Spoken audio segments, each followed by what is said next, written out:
How to Get Back to the Forest by Sophia Samatar, published March 2014. You have to puke it up, said C.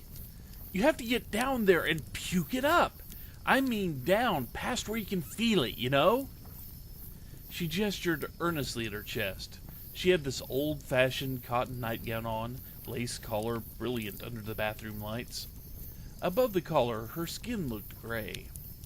C had bones like a bird. She was so beautiful. She was completely beautiful and fucked. I mean, everybody at camp was sort of a mess. We were even supposed to be that way, at a difficult stage. But C took it to another level, herding us into the bathroom at night and asking us to puke. It's right here, she said, tapping the nightgown over her hollow chest, where you got less nerves in your esophagus. It's like wired to the side into the muscle. You have to puke really hard to get it out. Did you ever get it out? Asked Max. She was sitting on one of the sinks. She'd believe anything. C nodded, solemn as a counselor. 2 years ago, they caught me and gave me a new one. But it was beautiful while it was gone. I'm telling you, it was the best. Like how? I said. C stretched out her arms. Like bliss. Like everything. Everything all at once. You're raw. Just a big, raw nerve. That doesn't sound so great, said L. I know, said C, not annoyed, but really agreeing, turning things around. That was one of her talents. It sounds stupid, she nodded, but that's because it's something we can't imagine. We don't have the tools. Our bodies don't know how to calculate what we're missing. You can't know till you get there. And at the same time, it's where you came from. It's where you started. She raised her toothbrush. So who's with me? Definitely not me. God, C, you were such an idiot. Apparently, a girl named Puss had told her about the bug, and C, being C, was totally open to learning new things from a person who called herself Puss. Puss had puked out her own bug and was living on the streets. I guess she'd run away from camp. I don't really know. She was 6 feet tall, C said, with long red hair. The hair was dyed, which was weird, because if you're living on the streets, do you care about stuff like that? This kind of thing can keep me awake at night. I lie in bed, or rather, I sit in the living room because Pete hates me tossing and turning, and I leave the room dark and open all the curtains, and I watch the lights of the city, and think about this girl Puss getting red hair dye at the grocery store and doing her hair in the bathroom at the train station. Did she put newspapers down? And what if somebody came in and saw her? Anyway, eventually C met Puss in the park, and Puss was clearly down and out and a hooker, but she looked cool and friendly, and C sat down beside her on the swings. You have to puke it up! We'd only been at camp for about 6 weeks. It seemed like a long time. Long enough to know everybody. Everything felt stretched out at camp, the days and the nights, and yet, in the end, it was over so fast, as soon as you could blink. Camp was on its own calendar, a special time of life. That was Jody's phrase. She was our favorite counselor. She was greasy and enthusiastic, with a skinny little ponytail, only a year or 2 older than the seniors. Camp is so special! The thing with Jody was, she believed every word she said. It made it really hard to make fun of her. That night, the night in the bathroom, she was asleep down the hall underneath her mother figure, which was a stuffed little dog with Florida on its chest. Come on, said C, and she stuck her toothbrush down her throat, just like that. I think Max screamed. C didn't start puking right away. She had to give herself a few really good shoves with that toothbrush, while people said, "Oh my God!" and backed away and clutched one another and stared. Somebody said, "Are you nuts?" Somebody else said something else. I might have said something. I don't know. Everything was so white and bright in that moment. Mirrors and fluorescent lights, and C in that goddamn Victorian nightgown, jabbing away with her toothbrush and sorta gagging. Every time I looked up, I could see all of us in the mirror. And then it came. A splatter of puke all over the sink. C leaned over and braced herself. Blam. L said, "Oh my God, that is disgusting." C gasped. She was just getting started. L was next. All of a sudden, she spun around with her hands over her mouth and let go in the sink right next to C. Splat. I started laughing, but I already felt sort of dizzy and sick myself, and also scared, because I didn't want to throw up. C looked up from her own sink and nodded at L, encouraging her. She looked completely bizarre, her wide cheekbones, her big crown of natural hair, sort of a retro supermodel with a glistening mouth, her eyes full of excitement. I think she even said, "Good job, Elle!" Then she went to it with the toothbrush again. "We have to stop her," said Katie, taking charge. "Max, go get Jody." But Max didn't make it. She jumped down from the third sink, but when she got halfway to the door, she turned around and ran back to the sink and puked. Meanwhile, Katie was dragging C away from the sink and trying to get the toothbrush, but also not wanting to touch it, and she kept going, "Ew, ew, ew," and "Help me, you guys!" And it was all so hilarious I sank down on the floor, absolutely crying with laughter. 5 or 6 other girls, too. We just sort of looked at each other and screamed. It was mayhem. Katie dragged C into one of the stalls. I don't know why. Then Katie started groaning and let go of C and staggered into the stall beside her, and sploosh, there she went. Bugs. It's such a camp rumor. Camp is full of stories like that. People say the ice cream makes you sterile, the bathrooms are full of hidden cameras, there's fanged, flesh-eating kids in the lake. If you break into the office, you can call your parents. Lots of kids break into the office. It's the most common camp offense. I never tried it because I'm not stupid. Of course you can't call your parents. How would you even get their number? And bugs. The idea of a bug planted under your skin to track you or feed you drugs? That's another dumb story. Except it's not, because I saw one. The smell in the bathroom was terrible now. An animal smell. Hot. It thrashed around, and it had fur. I knew I was going to be sick. I crawled to the closest place, the stall where C knelt, and grabbed hold of the toilet seat. C moved aside for me. Would you believe she was still hanging onto her toothbrush? I think we both threw up a couple of times. Then she made this awful sound beyond anything, her whole body taut and straining, and something flew into the toilet with a splash. I looked at her and there was blood all over her chin. I said, "Jesus, C?" I thought she was dying. She sat there coughing and shaking, her eyes full of tears and triumph. She was on top of the world. "Look!" she breathed, and I looked. And there in the bowl, half hidden by puke and blood, lay an object made of metal.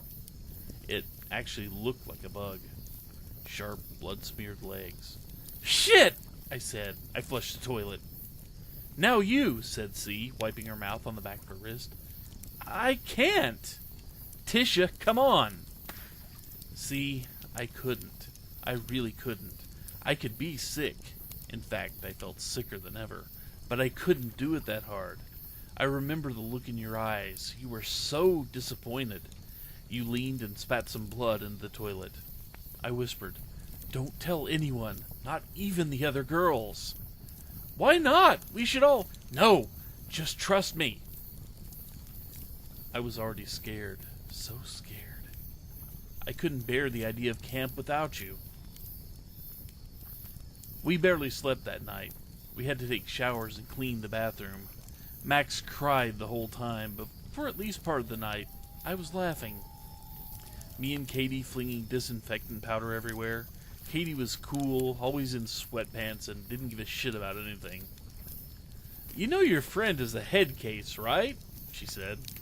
It was the first time anybody'd called C my friend. We got out the mop and lathered up the floor. Everyone slipped and swore at us coming out of the showers.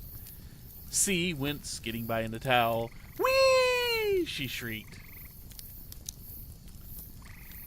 You cannot feel your bug. I've pressed so hard on my chest. I know. I could feel it, said C, after they put it back in. It wasn't exactly a physical thing. She couldn't trace the shape of the bug inside her, but she could feel it working. Bug juice, she said, making a sour face. She could feel bug juice seeping into her body. Every time she was going to be angry or afraid, there'd be this warmth in her chest, a feeling of calm spreading deep inside. I only noticed it after I'd had the bug out for a couple of weeks. How did your parents know you needed a new one? I didn't need one. Well, how did they know it was gone?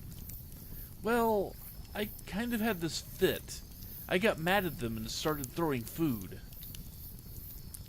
We were sitting on my bed, under my mother figure, a lamp with a blue shade. The blue light brought out the stains on C's Victorian nightgown. We were both painting our toenails cherry pink, balancing the polish on my life skills textbook, taking turns with the brush. You should do it, C said. I feel better. I'm so much better. I thought how in a minute we'd have to study for our life skills quiz. I didn't think there was bug juice in my body. I couldn't feel anything. I'm so much better, C said again. Her hand was shaking. C. The weird thing is, I started writing this after Max came to visit me, and I thought I was going to write about Max. But then I started writing in your book. Why? This book you left me, your mother figure.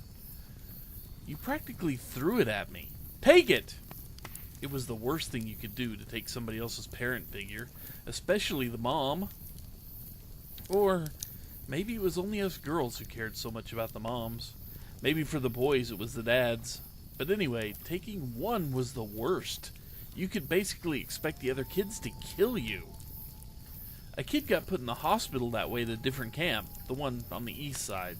But we all knew about it at our camp. They strung him up with electric wires. Whenever we told the story, we ended by saying what we would have done to that kid, and it was always much worse. But you threw this book at me, C, and what could I do? Jody and Duncan were trying to grab your arms, and the ambulance was waiting for you downstairs. I caught the book clumsily, crumpling it. I looked at it later, and it was about half full of your writing. I think they're poems. Dank smells underground, want to get back. No pill for it. I need you. I don't know, are they poems? If they are, I don't think they're very good. A nap could be a door in an abandoned car.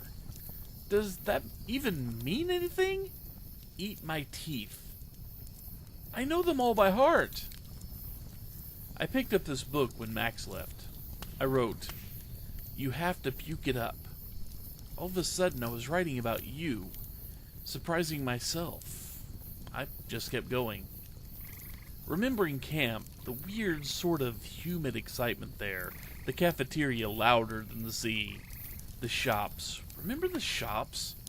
Lulu's was the best. We'd save up our allowance to go there. Down in the basement you could get used stuff for cheap.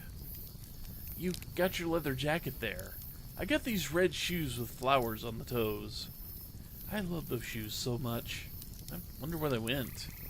I wore them to every mixer. I was wearing them when I met Pete. Probably with my white dress. Another Lulu's purchase I don't have now. It was summer and the mixer had an island theme. The counselors had constructed the sort of deck overlooking the lake. God, they were so proud of it. They gave us green drinks with little umbrellas in them and played lazy, sighing music. Everyone danced, and Pete saw a shooting star, and we were holding hands, and you were gone forever, and I forgot you. I forgot you. Forgetting isn't so wrong. It's a life skill. I don't remember what my parents looked like. A parent figure cannot be a photograph. It has to be a more neutral object. It's supposed to stand in for someone, but not too much. When we got to camp, we were all supposed to bring our parent figures to dinner the first night. Everyone squeezed in at the cafeteria tables, trying to find space beside their dinner trays for their figures. Those calendars and catcher's mitts and scarves. I felt so stupid because my mother figure was a lamp and there was no place to plug it in. My father figure is a plaque that says, "Always be yourself." Jody came by as the counselors were all going around meeting the parents, and she said, "Wow, Tisha, that's a good one." I don't even know if I picked it out. "We want you to have a fabulous time at camp," Jody cried. She was standing at the front with the other counselors, Paige and Veronica and Duncan, who we'd later call Hunky Duncan, and Eric and Carla and the others. Of course, they'd chosen Jody to speak. Jody was so perky. She told us that we were beginning a special relationship with our parent figures. It was very important not to fixate. We shouldn't fixate on the parent figures, and we definitely shouldn't fixate on the counselors. My stupid lamp, it was so fucking blue. Why would you bring something blue? "The most important people in your life are the other campers," Jody burbled. "These are the people you'll know for the rest of your life. Now, I want you to turn to the person next to you and say, 'Hi, neighbor.'" "Hi, neighbor." And later, in the forest, C sang to the sky, "Fuck you, neighbor." Camp was special. We were told that it was special. At camp, you connected with people and with nature. There was no personal tech. That freaked out a lot of people at first. We were told that later we'd all be able to get online again, but we'd be adults, and our relationships would be in place, and we would have learned our life skills, and we'd be ready. But now was special. Now was the time of friends and of the earth. C raised her hand. "What about earthquakes?" "What?" said Veronica, who taught the natural world. Veronica was from an older group of counselors. She had gray hair and leathery skin from taking kids on nature hikes, and she was always stretching to show that you could be flexible when you were old. "What about earthquakes?" C asked. "What about fires? Those are natural. What about hurricanes?" Veronica smiled at us with her awesome white teeth, because you could have awesome white teeth when you were old. It was all a matter of taking care of yourself with the right life skills. "What an interesting question, Celia." We were told that all of our questions were interesting. There's no such thing as a stupid question. The important thing was always to participate. We were told to participate in classes and hikes and shopping sprees and mixers. In history, we learned that there used to be prejudice, but now there wasn't. It didn't matter where you came from or who you loved. Just join in. That's why even the queer girls had to go to the mixers. You could take your girlfriend, but you had to go. Katie used to go in a tie, and Elle would wear flowers. They rolled their eyes, but went anyway and danced, and it was fun. Camp was so fun. C raised her hand. "Why is it a compliment to tell somebody it doesn't matter who they are?" We were told to find a hobby. There were a million choices and we tried them all. Sports and crafts and art and music. There was so much to do. Every day there was some type of program, and then there were chores, and then we had to study for class. No wonder we forgot stuff. We were told that forgetting was natural. Forgetting helped us survive, Jody told us in life skills class, tears in her eyes. She cried as easily as Max. She was more like a kid sister than a counselor. Everybody wanted Jody to be okay. "You'll always be reminded," she said in her hoarse, heroic voice. "You'll always have your parent figures. It's okay to be sad, but remember, you have each other now. It's the most special bond in the world." C raised her hand. "What if we don't want us?" C raised her hand, but of course she had raised her hand. She was C. She was C, she'd always been C. Do you see what I mean? I mean, she was like that right from the day we arrived. She was brash, messy C before the night in the bathroom, before she supposedly puked out her bug. I couldn't see any difference. I could not see any difference. Of course I had second thoughts. I wished so bad I hadn't flushed the toilet. What if there wasn't anything in it? What if somebody dropped a piece of jewelry in there, some necklace or brooch, and I thought it was a bug? that could have happened. Camp was so fun. Shaving my legs for the mixer, wearing red shoes. We were all so lucky. Camp was the best thing ever. Every child at camp. That was the government slogan. ECAC. C used to make this gag face whenever she said it. EGAC. Ick. Sick. She took me into the forest. It was a mixer. Everybody else was crowded around the picnic tables. The lake was flat and scummy, and the sun was just going down, clouds of biting insects golden in the haze. "Come on," C said. "Let's get out of here." We walked over the sodden sand into the weeds. A couple of the counselors watched us go. I saw Hunky Duncan look at us with his binoculars, but because we were just two girls, they didn't care. It only mattered if you left the mixer with a boy. Then you had to stop at the self-care stand for condoms and an injection, because becoming a parent is a serious decision. Duncan lowered his binoculars, and we stepped across the rocks and into the trees. "This is cool," C whispered. I didn't really think it was cool. It was weird and sticky in there and sort of dark, and the weeds kept tickling my legs. But I went further because of C. It's hard to explain this thing she had. She was like an event just about to happen, and you didn't want to miss it. I didn't want to, anyway. It was so dark we had to hold hands after a while. C walked in front of me, pushing branches out of the way, making loud, crackling sounds. Sometimes kicking to break through the bushes. Her laugh sounded close, like we were trapped in the basement at Lulu's. That's what it was like, being trapped in this amazing place where everything was magically half price. I was so excited and then horrified because suddenly I had to take a dump and there was no way I could hold it in. "Wait a sec," I told C, too embarrassed to even tell her to go away. I crouched down and went and wiped myself on the leaves, and I'm sure C knew what was up, but she took my hand again right after I was done. She took my disgusting hand. I felt like I wanted to die, and at the same time, I was floating. We kept going until we stumbled into a clearing in the woods. Stars above us in a perfect circle. "Woohoo!" C hollered. "Fuck you, neighbor!" She gave the stars the finger. The silhouette of her hand stood out against the bright. I gave the stars the finger, too. I was the shitty, disgusting kid with a lamp and a plaque for parents, but I was there with C, and the time was exactly now. It was like there was a beautiful, starry place we'd never get into, didn't deserve to get into. But at the same time, we were better than any brightness. Two sick girls underneath the stars. "Fuck you, neighbor!" It felt so great.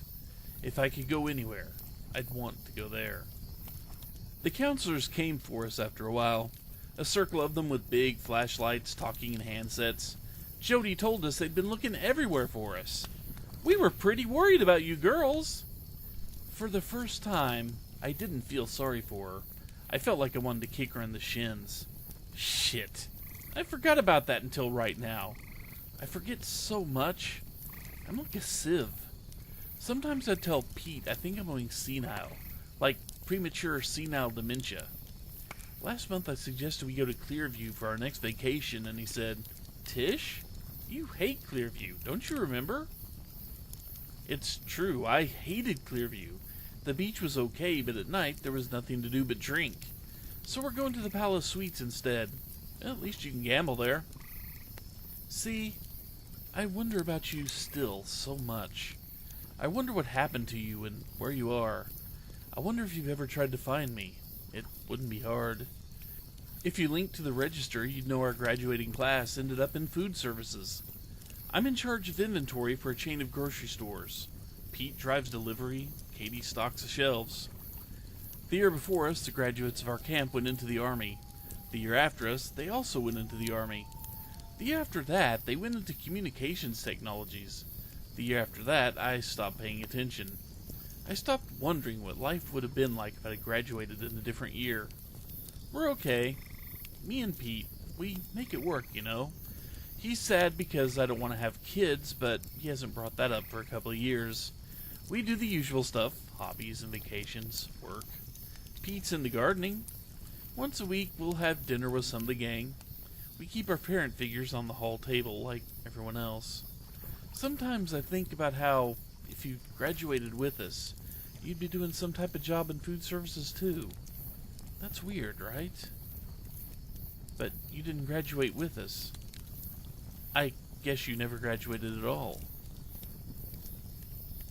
I've looked for you on the buses and in the streets, wondering if I'd suddenly see you.